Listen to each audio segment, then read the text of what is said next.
Estamos viviendo en el tiempo del fin, predicho por el profeta Daniel. Estamos por enfrentar eventos que sucederían antes del regreso de Cristo. Es como un aviso del futuro y no es atractivo.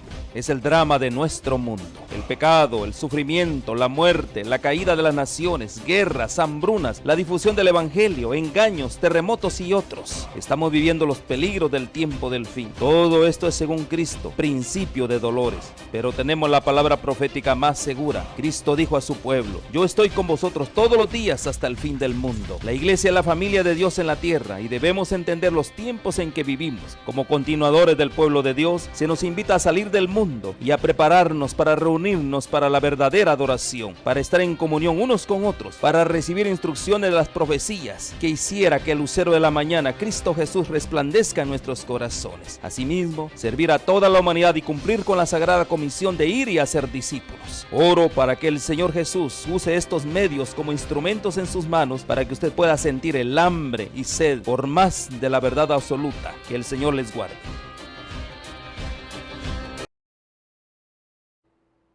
Hola amigos, ¿cómo están?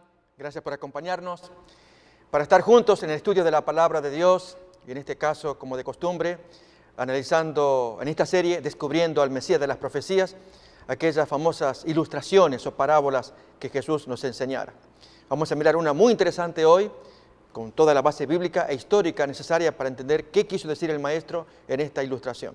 Antes miremos algunas de esas profecías que nos revelan que Dios sabía muy bien que nosotros necesitaríamos este Cristo que venía para enseñarnos, además de sus grandes obras humanas que Él haría en nuestro favor, como las curaciones, pero también necesitaríamos ser enseñados, ilustrados, advertidos de eventos que incluso escaparían a nuestra comprensión. Miremos entre esos textos Isaías capítulo 42, los primeros versículos, los podemos mirar. He aquí mi siervo, yo lo sostendré, mi escogido, en quien mi alma tiene contentamiento, he puesto sobre él mi espíritu. Esto es muy importante de reconocer que este siervo escogido tendría el Espíritu Santo.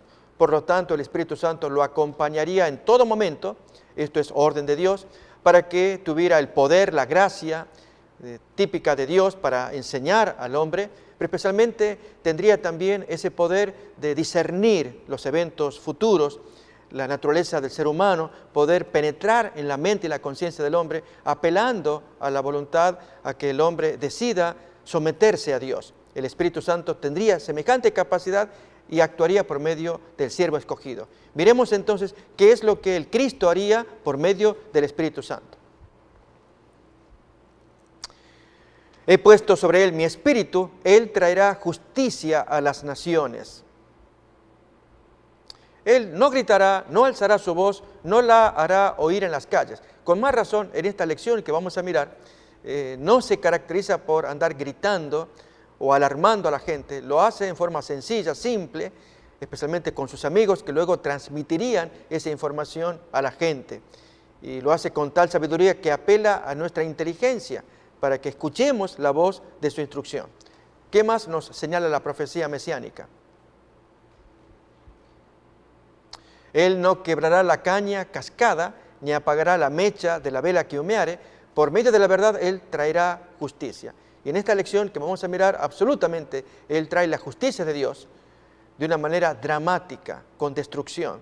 Alguien diría, pero ¿cómo es eso la justicia de Dios? Se aplica la consecuencia de las decisiones tomadas, de los errores asumidos, de las advertencias hechas y descuidadas. Sobreviene pues el castigo. Esta es la lección de la justicia de Dios que trae las naciones cuando el hombre o las naciones no quieren escuchar, como veremos en esta parábola y consiguiente historia que explica la parábola. Miremos también el Salmo 78, versículo 2.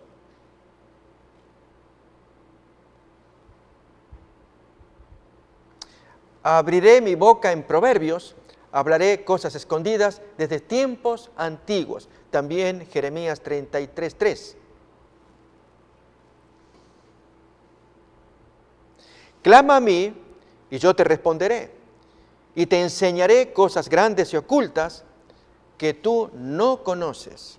Y ahora miremos entonces en Mateo 13, 34 y 35, textos que hemos visto con frecuencia, seguramente ya nos son familiares, pero así reafirmamos lo que el Maestro quiso enseñarnos. Todo esto habló Jesús en parábolas o por parábolas a la gente, y sin parábolas no les hablaba, para que se cumpliese lo dicho por el profeta, cuando decía: abriré en parábolas mi boca, declararé cosas escondidas desde la fundación del mundo. En este caso hay algo que está escondido, a lo menos está escondido de la mente, de la percepción de los judíos, porque se trata de eventos futuros. Y recordemos que Dios es el único que conoce los misterios futuros. Esto se examina, por ejemplo, en Daniel capítulo 2. Allí Daniel le revela al rey Nabucodonosor, por el sueño misterioso que él tuvo, que ninguno de sus sabios a quien él había convocado para que le descifraran el sueño, ninguno estaba en condiciones de revelarle semejantes cosas que estaban en la mente, cosas futuras que ni el rey recordaba. Y sin embargo Dios allí apareció por medio de su siervo Daniel y se las reveló. Así también vamos a ver en esta parábola e historia que le acompaña algo dramático. Como bien dice, cosas que están ocultas, que tú no conoces, yo te las voy a revelar. Qué bueno y sabio es el hombre que presta atención a estas advertencias, para que la desgracia que tenga que venir no lo agarre desprevenido. Amigos, esto es muy importante, es prestarle atención a las palabras del Señor. Dios, cuando habla por medio de las profecías, y en este caso también por las profecías mesiánicas, nos está advirtiendo con amor: escuchen a mi siervo escogido, préstenle atención, él sabe lo que dice porque el Espíritu Santo le acompaña, le revela las cosas necesarias, nos las transmite para que nosotros humildes las escuchemos y obedezcamos, y así entonces escapamos al peligro, aún a la misma desgracia. Miremos pues entonces en el Evangelio según San Mateo, vamos a abrir el texto allí, la parábola que nos interesa, aparece en el capítulo 23, versículos 37 en adelante. Jerusalén, Jerusalén, que matas a los profetas y apedreas a los que te son enviados. ¿Cuántas veces quise juntar a tus hijos como la gallina junta sus polluelos debajo de las alas y no quisiste? He aquí, vuestra casa os es dejada desierta. Porque os digo que desde ahora no me veréis hasta que digáis: bendito el que viene en el nombre del Señor. Y esta expresión va a estar relacionada con el advenimiento de Cristo, no en la segunda venida, sino en la tercera, tema que estudiaremos más adelante, relacionado con al final del milenio. Jesús baja nuevamente del cielo, pero ahí los pecadores gritan semejante expresión: bendito el que viene del Señor, en el nombre del Señor, pero solamente para recibir el castigo final. Es muy triste esta sentencia, que Jesús les tenga que decir: ustedes no me van a ver más, hasta que tengan que decir lastimosamente: bendito el que viene en el nombre del Señor. Recordemos este tema del milenio, Apocalipsis capítulo 20, lo miraríamos más adelante, pero por lo pronto avanzamos con esta ilustración o parábola que Jesús contó y la historia que le acompaña también. Amigos, ¿qué es esto de que Jesús dice: cuántas veces quise juntar a ti como la gallina a sus polluelos? Si repasamos el texto, dice que los judíos se caracterizaron por rechazar a los profetas y siervos de Dios que permanentemente eran enviados. Vamos a mirar el mismo fenómeno en la anterior Jerusalén. Recordemos que estamos hablando de dos Jerusalén. La primera, aquella construida por Salomón, hablamos del templo de Jerusalén, cuando él ordenó construir, y él lo construyó, un fastuoso templo, admirado en la antigüedad por lo bello, magnificente, y sin embargo fue destruido miserablemente en los tiempos de Jeremías, esto es en el año 586 a.C., por el rey babilonio Nabucodonosor. A pesar de que Jeremías fue un gran profeta que les advertía a sus compatriotas en aquel tiempo, estamos hablando de los años 600 a.C., 590, fue el tiempo en que él descolló.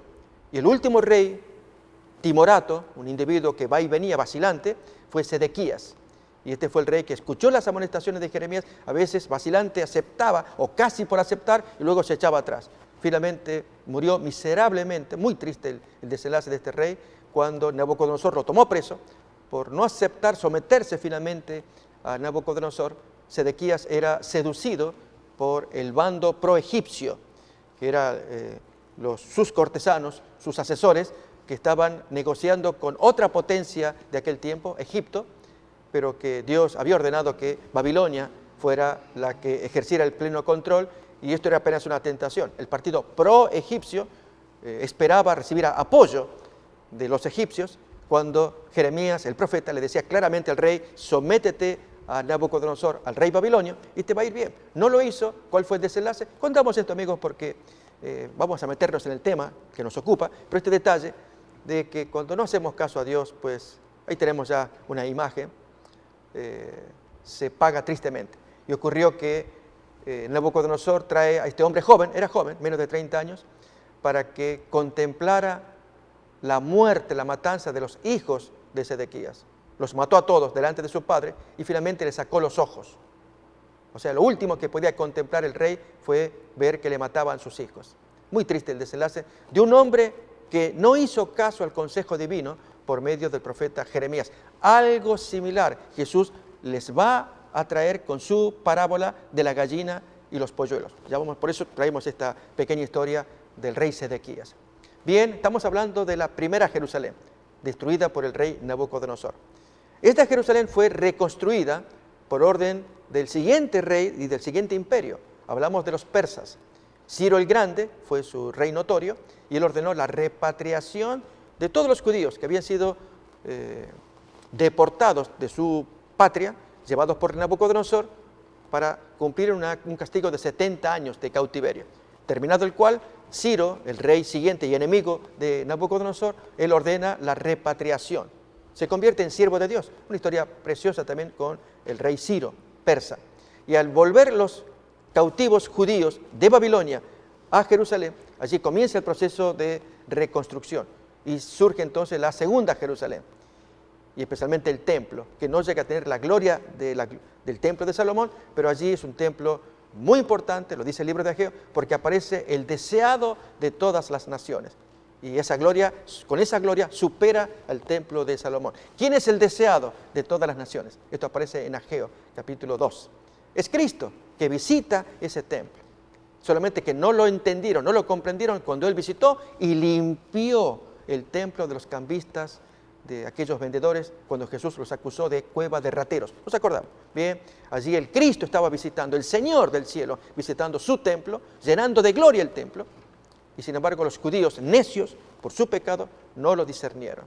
Bien, como no disciernen el castigo que se les está viniendo encima, ahora en la segunda Jerusalén, la que se había reconstruido, y ahora Jesús está participando, entrando y saliendo en ese templo, sus amigos, sus discípulos, serán los grandes portavoces, predicadores de ello, y nos encontramos con esta parábola que vamos a leer otra vez.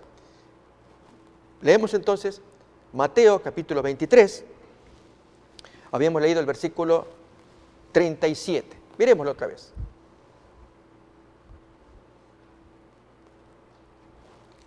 Jerusalén, Jerusalén, que matas a los profetas y apedreas a los que te son enviados.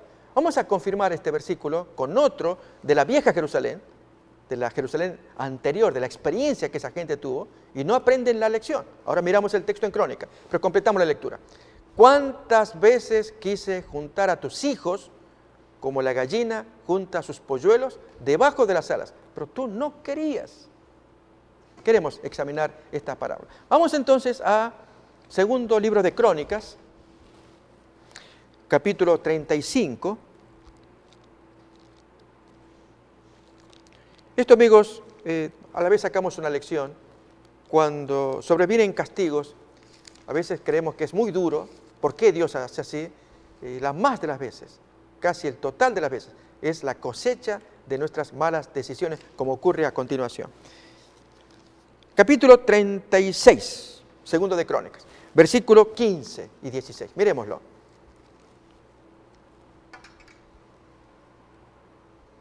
Y Jehová, el Dios de sus padres, envió constantemente palabra a ellos por medio de sus mensajeros, porque Él tenía misericordia de su pueblo y de su habitación. Mas ellos hacían escarnio de los mensajeros de Dios, o burla, y menospreciaban sus palabras, y burlándose de sus profetas, hasta que subió la ira de Jehová contra su pueblo, y ya no hubo más remedio. Ya interviene Nabucodonosor, y que destruye la ciudad totalmente en el año 586 a.C. Vemos entonces que lo que Jesús está diciendo ya se había cumplido en la vieja Jerusalén. Ahora le toca la segunda Jerusalén. ¿Se cumplirá otra vez? Sí, se va a cumplir, que es el tema que nos ocupa. ¿Qué significa, amigos, la gallina juntando los polluelos porque se viene el incendio? Se han encontrado casos extraños, pero muy amorosos, de gallinas, de animales alados, que al venir el incendio inmediatamente busca todos sus polluelos y los pone allí, los cubre a todos. Y entonces están protegidos todos los animalitos allí indefensos porque el fuego avanza. Lo cierto es que el fuego arrasó y quemó a la madre, arrasó con todo lo que había en su alrededor.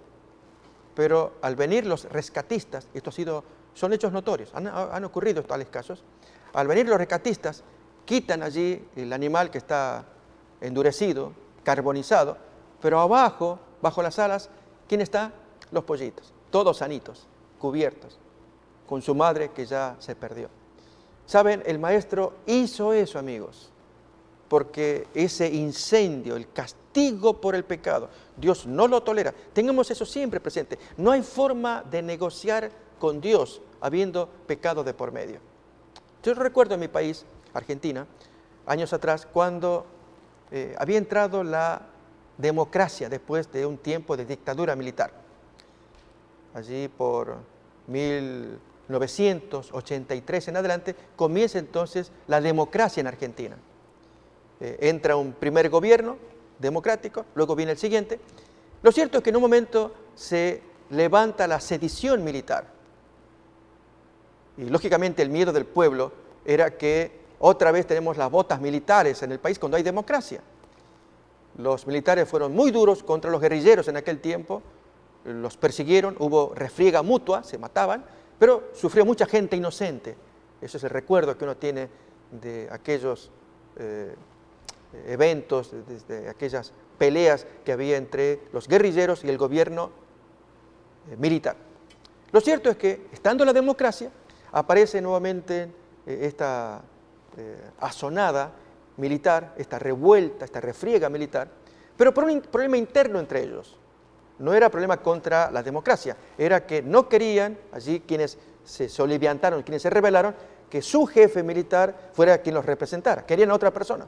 Y se armó allí una situación, un cuartel se parapetó, vinieron los militares leales al gobierno democrático contra esta otra gente.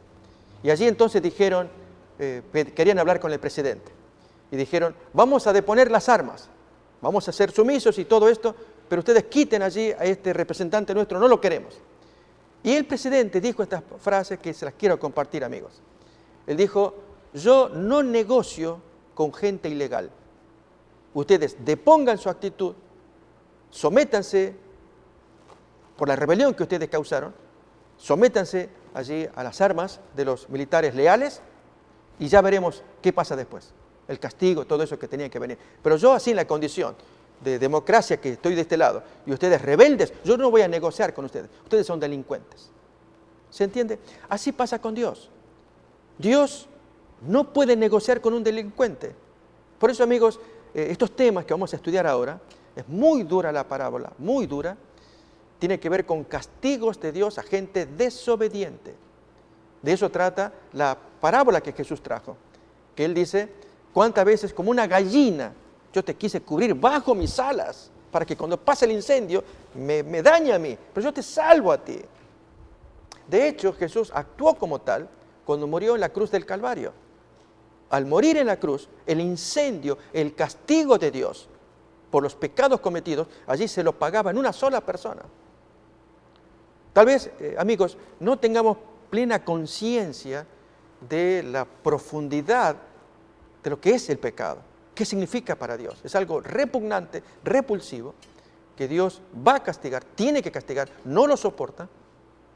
No hay forma de negociar, recuerda en el caso de Argentina, de poder hacer algunos arreglos. No, no.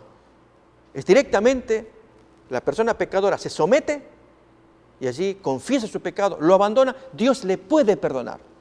Y entonces comienzan las buenas relaciones. Pero no negociar en un estado de rebelión, que es el caso de Lucifer. A él no puede, su naturaleza va más allá de someterse. Lamentablemente, él y sus demonios han desarrollado esta nueva naturaleza, que es una permanente rebelión contra la voluntad de Dios. Por lo tanto, tuvieron su chance en el cielo y fueron expulsados en consecuencia y nunca más ya pueden retornar porque su naturaleza se los impide. Bien, en el caso de los judíos había algo así, y es que estaban desarrollando una naturaleza pecaminosa que finalmente llega a su clímax cuando viene el asedio de los enemigos, en este caso los soldados romanos, que sitian Jerusalén y la destruyen absolutamente. Ahí se cumple lo del incendio y que él los podría haber cubierto, como cubrió a sus discípulos. Sus discípulos todos pudieron escapar cuando se cumplió la advertencia del maestro, cuando él les dijo, cuando aparezcan el sitio romano, ustedes sepan que ya esto está para destruirse. Así que cuando vean eso, escapen. Y así escaparon. Vamos a ver los detalles ahora un poquito más en la historia de esta parábola de que Jesús dijo, como una gallina yo te quise cubrir. Recuerden, al morir en el Calvario, Jesús, el incendio le pasa por encima, lo quema, lo mata, porque el pecado necesitaba ser destruido y Dios, la forma de hacerlo era castigar el pecado. Acuérdense, amigos, que Dios se los había dicho a Adán y Eva cuando les dio la orden, la primera orden allí para que ellos pudieran convivir pacíficamente en el Edén. De todos los árboles del huerto podrás comer. Podemos leerlo si queremos en el texto allí de Génesis capítulo 2, 16. De todos los árboles del huerto ustedes pueden comer. O tú, en este caso, le habla a Adán. Lo leemos ahí. Y mandó Jehová Dios al hombre diciendo, de todo árbol del huerto tú puedes comer. Hay 1.000.000 de árboles acá, disfruta de todos. Pero del árbol de la ciencia del bien y del mal, no me lo toques, no comerás. Porque el día que de él comas, tendrás resfrío, y tendrás vómito y también diarrea. ¿Dice eso? No. Directamente moriría. Es algo muy grave violar un mandamiento de Dios. Merece la muerte. Pero esa muerte, si bien Adán y Eva vivieron más de 900 años, Adán vivió 930 años, engendró hijos e hijas, y así la generación humana se expandió.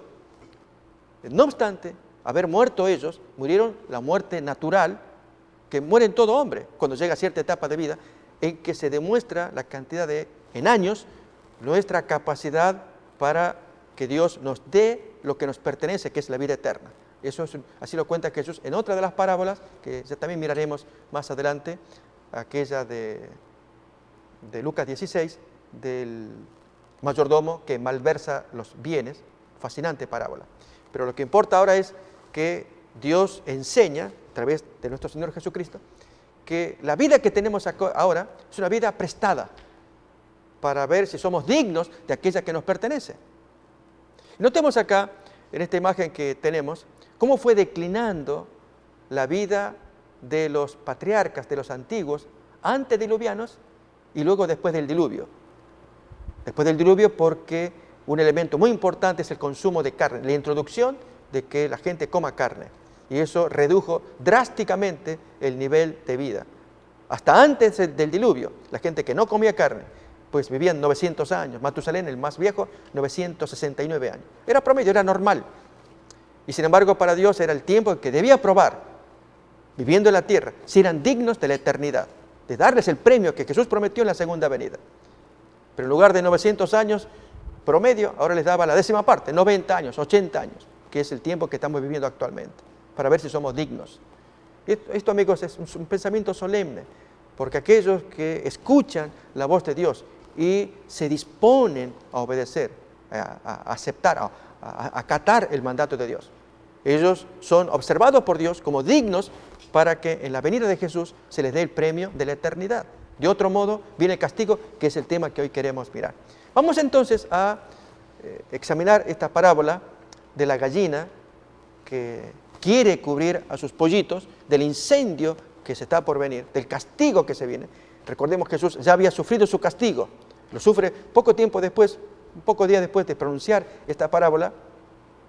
Dijimos Mateo 23, 37, cuando él es capturado por sus enemigos, los judíos incrédulos, el Sanedrín, y los soldados romanos que obedecían las órdenes de Pilato, que era quien estaba promoviendo todo esto, y allí lo martirizan, y muere en la cruz del Calvario como un vulgar agitador, muere con la sentencia que dice aquí el rey de los judíos. Recordamos todas esas escenas. Pero a la vista de Dios era sumamente importante que ese hombre, igual a Dios, al pagar con su carne, es decir, muriendo, el hombre así pagaba delante de Dios todas nuestras deudas. Quedábamos limpios.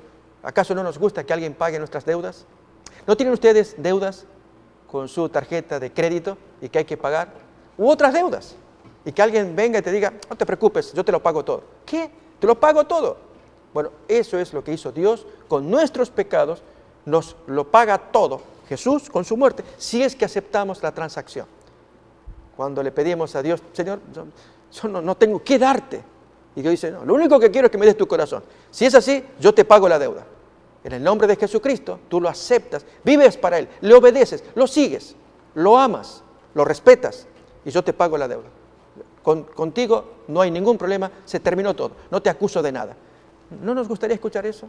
Jesús venía enseñando estas cosas, pero los judíos finalmente, al no aceptarla, tienen que pagar las consecuencias del incendio que los destruye, excepto a los pollitos, que se metieron debajo de las alas. ¿Quiénes son ellos? Toda la iglesia apostólica que logró escuchar la amonestación de Jesús. Que Jesús le dijo, cuando venga el incendio, en verdad era la invasión romana, con Cestio Galo a la cabeza, luego Vespasiano, después Tito, y que para el año 70 los destruyó a todos. ¿Quiénes se salvaron? Fueron los pollitos, aquellos que se cubrieron bajo las enseñanzas y advertencias de Jesús. ¿Queremos mirar esa historia? Vamos pues entonces a Mateo capítulo 24, a continuación de esta parábola que Jesús contó de la gallina. Miremos cómo se desarrolla. Muy probablemente, amigos, tendremos que abordarlo en más de una emisión, en la hora que nosotros exponemos, porque es tan vasto y profundo el tema, muy rico, y que deja lecciones que miraremos seguramente en más de una emisión. Acá tenemos las escenas del evento terrible de la matanza que la invasión romana hizo contra los judíos por causa de su rebeldía. Vamos pues entonces a examinar Mateo capítulo 24, versículo 1 en adelante. Vamos a conectarlo para que entendamos por qué los discípulos hablan como hablan. Allí con el capítulo 23, 38. Leamos ese texto y luego 24, 1. He aquí vuestra casa os es dejada desierta. Por casa se entiende el templo de Jerusalén y aún toda Jerusalén. Es dejada desierta. ¿Qué significa esto? Vamos a Mateo 24, 1 ahora. Cuando Jesús salió del templo y se iba, se acercaron sus discípulos para mostrarle los edificios del templo. ¿Cómo es eso que la casa es dejada desierta? Ellos se quedaron, como decimos, picando que Jesús dijera semejante expresión, que esto queda desierto. Maestro, o sea, mira mejor, ¿qué edificios? Para que Jesús se goce, había muy lindas construcciones. Herodes el Grande se había encargado, él era quizás el principal artífice de haber embellecido esta Nueva Jerusalén y el templo en particular. Por lo tanto, los discípulos enorgullecidos muestran los edificios. Maestro, qué preciosidad que tenemos acá. ¿Qué hace Jesús? Miremos a continuación.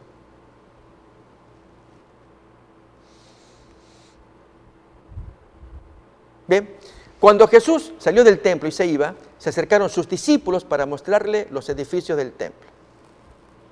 Respondiendo él les dice, ¿veis todo esto? De cierto os digo que no quedará piedra sobre piedra que no sea derribada. Es decir, esta casa es dejada desierta. Eran calamidades que se estaban cirniendo, que se estaban viniendo sobre Jerusalén. Y estando él sentado en el monte de los olivos, los discípulos se le acercaron aparte con estas palabras. Dinos, ¿cuándo serán estas cosas? Que tú dijiste que no queda piedra sobre piedra. ¿Y qué señal habrá de tu venida y del fin del siglo o fin del mundo? Traducen otras traducciones. En otras palabras, los discípulos ya entendían que una gran calamidad se cernía sobre Jerusalén. Por lo tanto, si Él dijo que no queda piedra sobre piedra, este es el final de todo. Si esta es la casa del gran Dios, del gran rey, era así considerada, el templo de Jerusalén, y eso tiene que ser destruido, ese es el final, es el fin. Maestro, ¿cuándo serán estas cosas? ¿Qué señal habrá de tu venida? Que tú vienes ya y del fin de todas las cosas. ¿Se capta la pregunta? O sea, los discípulos asociaron la profecía de que no queda piedra sobre piedra, que la casa es dejada desierta, con el final de todas las cosas, el final del mundo. Vamos a ver la respuesta que da el maestro. Respondiendo Jesús le dice, mirad que nadie os engañe. Porque vendrán muchos en mi nombre, diciendo, yo soy el Cristo, y a muchos engañarán. Y oiréis de guerras y rumores de guerras. Mirad que no os turbéis, porque es necesario que todo esto acontezca, pero aún no es el fin. Estas son las señales que Jesús anuncia que ocurrirían antes del incendio, antes de la destrucción. Porque se levantará nación contra nación, reino contra reino, y habrá pestes y hambres y terremotos en diferentes lugares. Estas cosas, es interesante saber que se cumplieron durante el primer siglo. Hay datos en Wikipedia que uno puede investigar, todito lo que aparece allí, de terremotos, incendios, calamidades, guerras, nación contra nación, se verifican en el primer siglo, de modo que la Iglesia Apostólica, al ver esos cumplimientos, sentían que ya el fin se acercaba, y con razón, porque tenían que estar preparados. Dios quiere que siempre estemos atentos, mediante la profecía, que Él avisa con tiempo. Vienen calamidades, porque se aproxima el castigo de Dios, o el incendio, usamos la ilustración de la gallina. Y entonces el castigo de Dios, pero van a escapar aquellos que creen en su voluntad. ¿Por qué? Porque Dios es el dueño, y Él quiere que, como dueño, el mayordomo le haga caso. Amigos, la lógica está diciendo, primero, que el hombre, no siendo dueño, siendo mayordomo, tiene que obedecer al jefe, al dueño. Así fuimos puestos aquí en la tierra como manager, como administradores, cuando Dios creó todas las cosas, y al hombre le dijo, fructificad y multiplicaos y llenad la tierra, y señoread en los peces del mar, en las aves, en toda la naturaleza. Pero el hombre, en lugar de señorear y dominar, destruye, hace lo que quiere, y Dios no se lo va a tolerar. Él va a actuar, Él es el jefe, el dueño. ¿Acaso no va a castigar no solamente la destrucción que hacemos del planeta, sino los pecados que cometemos que le ofende a Dios? No hay forma de negociar. Acordémonos de la ilustración de la rebelión en Argentina. No hay forma de negociar con Dios cuando hay pecado de por medio. Tenemos que deponer la actitud pecaminosa, la violación a cualquiera de los 10 mandamientos abiertamente que hacemos contra Dios.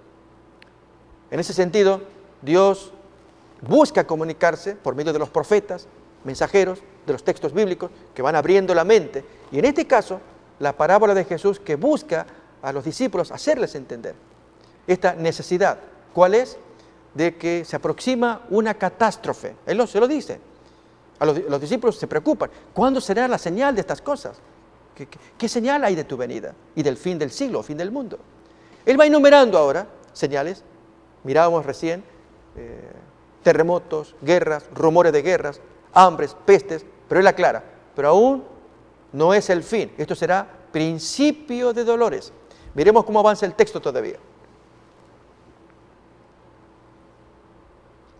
Y todo esto será principio de dolores. Entonces os entregarán a tribulación. Este es otro tipo de señales. Esto afecta ya más internamente a los discípulos. Las otras serán señales exteriores, diríamos como puertas afuera de la iglesia, de los creyentes. Ahora es puertas adentro, afecta a los creyentes. Os entregarán a tribulación y os matarán y seréis aborrecidos de todas las gentes por causa de mi nombre. Muchos tropezarán entonces y se entregarán unos a otros y unos a otros se aborrecerán. Y muchos falsos profetas se levantarán y engañarán a muchos. Y por haberse multiplicado la maldad, el amor de muchos se enfriará. Mas el que persevere hasta el fin, éste será salvo. Y será predicado este evangelio del reino en todo el mundo para testimonio a todas las naciones. Y entonces vendrá el fin. Y a continuación va a resumir todas las señales que él va enumerando, que en este caso las generaliza al decir que se va a esparcir por todo el mundo para que llegue el fin. Pero en este caso va a poner en miniatura el fin. Lo que él quiere mostrar a lo grande, el gran fin del mundo, lo hace en miniatura, con el caso de Jerusalén. Muy triste, es algo terrible, el incendio que yo le llamo así, la gallina que siempre quiso cubrir a los pollitos. En este caso Jesús, que ya anticipa que él pronuncia esta profecía en el año 31, es el año que él murió. 35 años más tarde aparece el cumplimiento de lo que vamos a mirar ahora. Y allí era, ¿qué hacen los pollitos? O se meten debajo de las alas, creyendo allí que los proteja la gallina, o se escapan, salvan por su vida. Pues quien no se metió adentro fue destruido por el incendio. Miremoslo cómo Jesús lo va a decir a continuación. Versículo 15. Por tanto, cuando veáis en el lugar santo la abominación desoladora de la que habló el profeta Daniel, el que lee entienda. Por abominación desoladora, Daniel va a hablar de la repugnancia o abominación, que significa la introducción de algo extraño en el pueblo de Dios. En el caso de Jesús va a hablar de la invasión de los ejércitos romanos. En verdad ya habían invadido Jerusalén, pero ahora viene un sitio para poner orden ante una rebelión interna que se creó gracias a un procurador, así como Poncio Pilato, pero este fue posterior, Gesio Floro, fue el último procurador que hizo desastres. Y el pueblo se hartó y se levantó en rebelión. Y Nerón, emperador desde Roma, envió una delegación a quien era jefe en Siria, Cestio Galo, que viniera con su ejército y pusiera orden. Miremos lo que viene a continuación.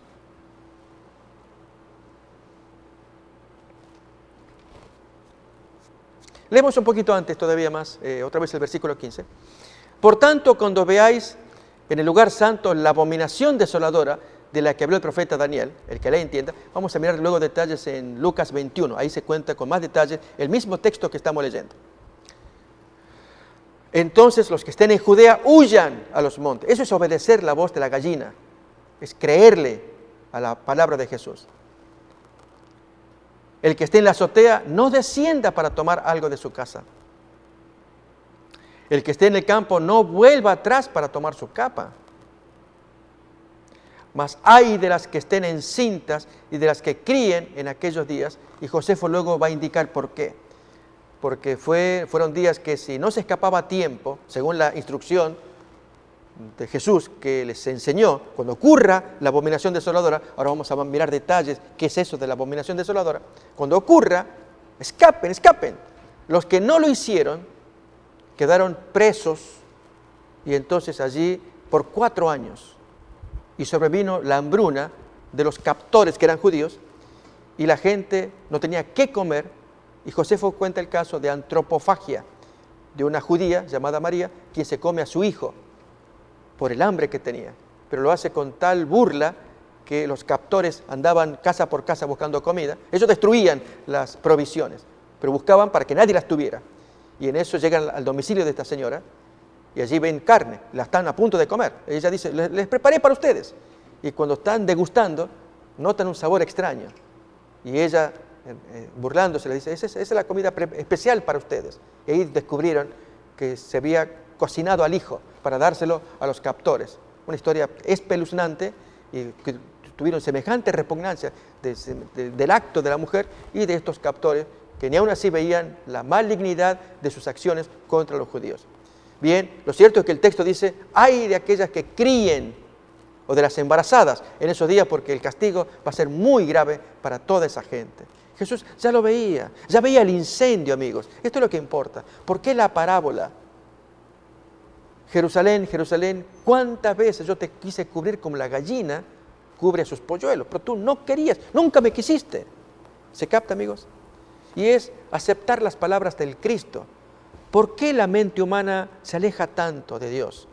Por causa de sus pecados. Es el pecado que tenemos adentro, que nos gusta hacer ciertas cosas prohibidas, que no corresponde, que la conciencia nos dice, no lo hagas, pero no me ve nadie, y está rico. Y si no lo hago ahora que soy joven, cuando sea viejo, ¿quién? Y estamos así. Y le buscamos la vuelta y lo hacemos, y finalmente el incendio viene y arrasa y no perdona al que comete pecado. Pero aquel que reconoce su culpa y cree en la palabra de Cristo, es como el pollito que se mete bajo las alas y se esconde del castigo que tenga que venir. ¿Sí? Veremos entonces cómo sigue para ir a otro texto y así examinar mejor lo que estamos escuchando. Y una advertencia más que va a dar en el siguiente versículo. Orad pues que vuestra huida no sea en invierno ni en día sábado. Bien amigos, ya te hemos leído esta versión de Mateo. Ahora vamos a leer la versión de Lucas. Está más ordenada. Es la misma, pero la forma en cómo Lucas lo presenta. Vamos a leer los mismos textos. Desde el versículo 5 en adelante. Vamos a mirar Lucas 21:5. Cómo Jesús los ordena para que llegar al clímax de esta miniatura, recordemos, que representa una ilustración de la gran destrucción, de la gran conflagración, de la gran calamidad que se cierne sobre el planeta de la Tierra, y que nosotros que estamos escuchando seremos sabios si aprendemos de estas parábolas, de estas enseñanzas, y ajustamos clavijas en nuestra vida, para que cuando venga la destrucción podamos escapar. Porque Dios ama a los hijos que le creen. Él advierte con tiempo. Por eso, las parábolas, las enseñanzas del Maestro, algo tan grave que hoy necesitamos escuchar, pero que mucha gente, por descuido, por burlas, por placeres, lo pone en segundo, tercer lugar, último lugar, no le presta atención. Vamos pues entonces a Lucas capítulo 21, versículo 5 en adelante.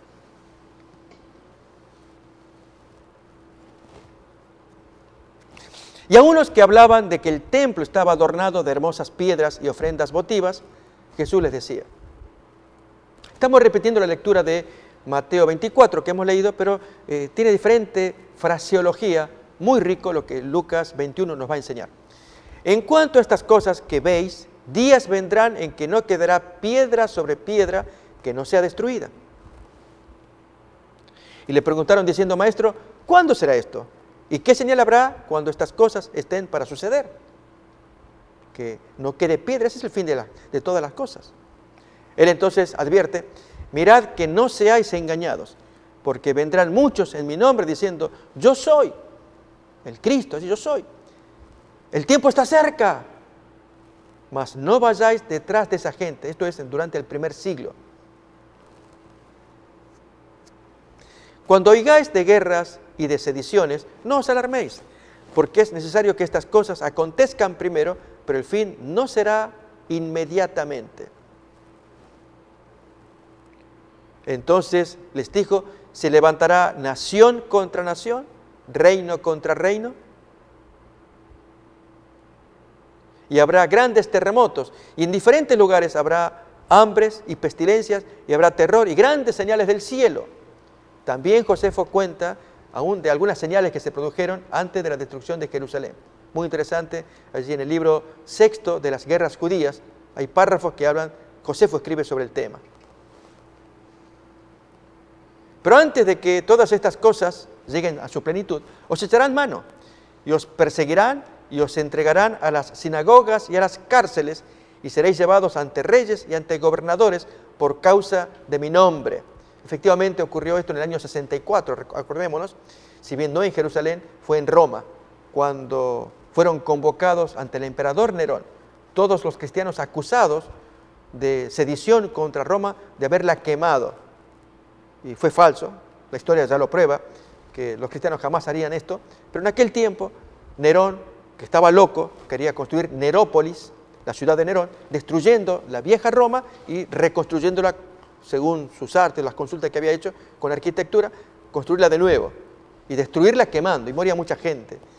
Pero fue tan terrible la quema que la misma gente comenzó a pensar que esto era obra diabólica de alguien con autoridad. Sospechaban de Nerón. Y Nerón, para quitar la sospecha, la cargó sobre la gente más débil de la población, que eran los cristianos. Y así se desató una encarnizada persecución contra los cristianos. Y los cristianos pasaban a dar testimonio ante los concilios, los jefes, allí los grandes de aquel tiempo. Y todos daban testimonio de su pureza, de su vida consagrada. Pero aún así eran sacrificados y muertos. Jesús lo había profetizado. Tristemente la situación de sus seguidores. Pero miremos cómo esto va a avanzar.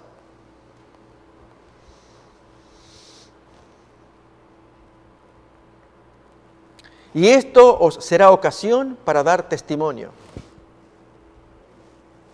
Proponed en vuestros corazones no pensar antes cómo habéis de responder en vuestra defensa. Porque yo os daré palabra y sabiduría, la cual no podrán resistir ni contradecir todos los que se opongan. Mas seréis entregados aún por vuestros padres y hermanos y parientes y amigos, y matarán a algunos de vosotros, y seréis aborrecidos de todos por causa de mi nombre. Pero ni un cabello de vuestra cabeza perecerá. Con vuestra paciencia ganaréis vuestras almas. Y a continuación va a mostrar lo que va a ocurrir con Jerusalén como miniatura del gran fin de todas las cosas, que es nuestro tiempo, pero aquí en una escala menor, muy triste, porque lo que ahí se enseña es una advertencia grande para nuestros días también. Miremoslo pues desde Lucas 21, 20 al 24. Vamos a mirar. Pero cuando viereis a Jerusalén rodeada de ejércitos, ¿se acuerdan de la expresión de Mateo?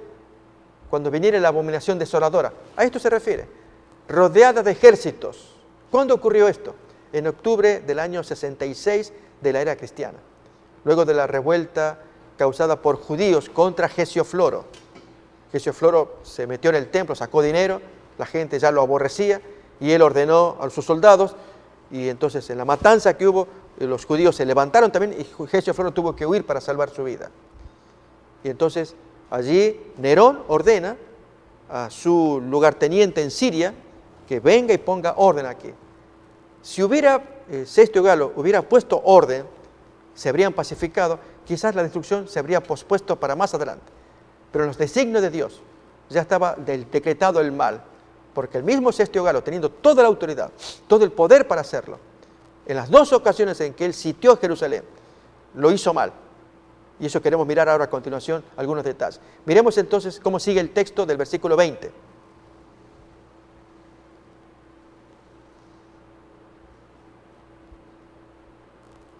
Cuando viereis a Jerusalén rodeada de ejércitos, sabed entonces que su destrucción ha llegado.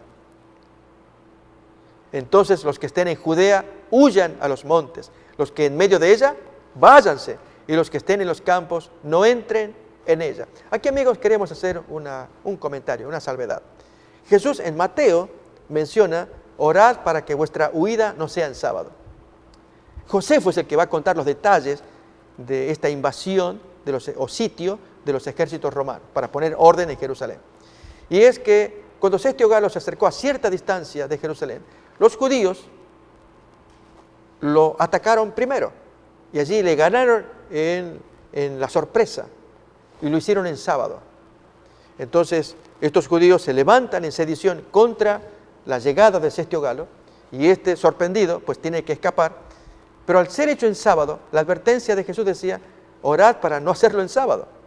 Y efectivamente, ni en invierno, porque esto fue en octubre, ya se aproximaba a diciembre, que era el mes del invierno. Por lo tanto, era el tiempo adecuado. Pero no ir en sábado. ¿Qué ocurre? A los judíos, en su mayoría, al tomar ataque contra Sestio Galo, descuidaron Jerusalén. Ahí uno podía escapar. Pero la refriega duró apenas 3 horas o menos. Y volvieron ellos con la victoria de haber dado unas bajas, no muchas, contra Sestio Galo. Que si al regresar estos revoltosos judíos hubieran visto a cristianos huyendo, los habrían masacrado también. La advertencia era, no lo hagan en sábado. Era escuchar al maestro. Bien, esperaron, oraron, cuando Sestio Galo volvió la segunda vez. Y allí sí, José fue muy claro cuando dice que los judíos estaban ya por entregarle las puertas de Jerusalén. Allí todos, y pelear aún contra los captores, que eran 3 facciones guerrilleras judías: los idumeos, los sicarios y los celotes. Eran 3 grupos diferentes, liderados por respectivos rebeldes, y que se peleaban entre ellos, pero tenían sitiada Jerusalén, judíos. Y llegan estos que eran vistos como libertadores. Pero aquí que ya la decisión del cielo estaba tomada. Jerusalén tenía que ser destruida. Muy triste la gallina que ve que se viene el incendio y le pide a los pollitos: métanse acá, escuchen, yo los voy a proteger. Bien, en el segundo sitio, Cestio Galo se acercó a cierta distancia, pero allí atacan los judíos y obtienen victoria, pero la refriega duró una semana o más de una semana. Tiempo más que suficiente, que al estar desguarnecida Jerusalén, los cristianos podían huir. Y así fue, huyeron. El que esté en medio del campo, sálgase, no vuelvan a la ciudad, no recojan nada, huyan. Y así fue. Así que cómodamente los cristianos pudieron huir porque la gallina les había advertido: escuchen mis palabras, métanse en lo que yo les estoy diciendo, así van a salvar sus vidas. Pero miren a continuación cómo vino la destrucción. Miremos. Entonces, leemos otra vez: los que estén en Judea huyan a los montes, los que en medio de ella váyanse, y los que estén en los campos no entren, no vuelvan a la Jerusalén. Porque estos son días de retribución, para que se cumplan todas las cosas que están escritas, como es Deuteronomio 28:15 en adelante, las maldiciones que Dios pronuncia para aquellos que son rebeldes y desobedientes a su mandato. Lo van a pagar muy duro. Miremos pues qué pasó. Mas hay de las que estén encintas y de las que críen en aquellos días. Ya dijimos el motivo. Uno de los motivos es que se comerían aún a sus propios hijos por no haber escapado a tiempo en la hambruna de 4 años que tuvieron que sufrir por los estragos producidos por esas 3 facciones de judíos rebeldes que habían tomado posesión de Jerusalén. Miremos más todavía, como dice el texto. Porque habrá gran calamidad en la tierra e ira sobre este pueblo. Y ahora sí, entonces el texto final. Y caerán a filo de espada. Esto ocurrió el sitio que había iniciado Cestio Galo y había fracasado como tal.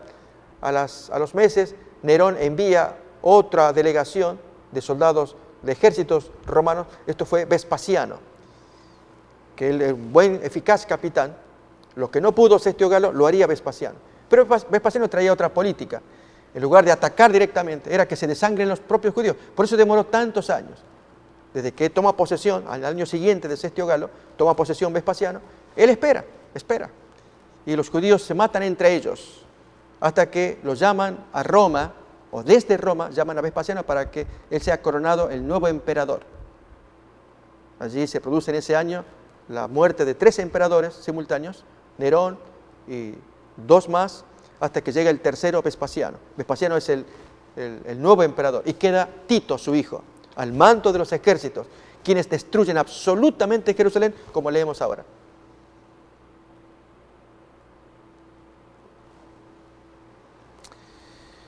Y caerán a filo de espada y serán llevados cautivos a todas las naciones, y Jerusalén será hollada por los gentiles hasta que los tiempos de los gentiles se cumplan.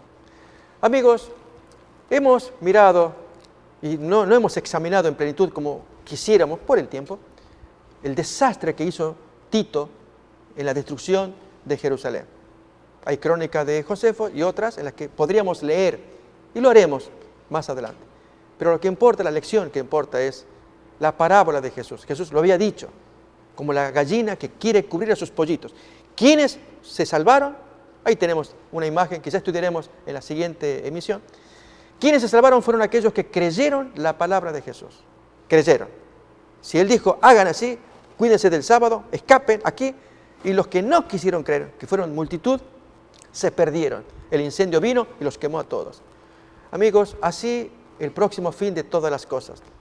Se aproxima el castigo sobre el planeta. Pero Jesús nos quiere proteger cuando Él nos dice, crean en mi palabra, obedezcan el mandamiento, confiesen su pecado, tengan un nuevo corazón, obedezcan a Dios y Dios los perdonará y los salvará. ¿No apreciaremos este bueno y gran consejo que Dios nos da? Así, amigos, queremos decirles a ustedes que es lo que deseamos para ustedes.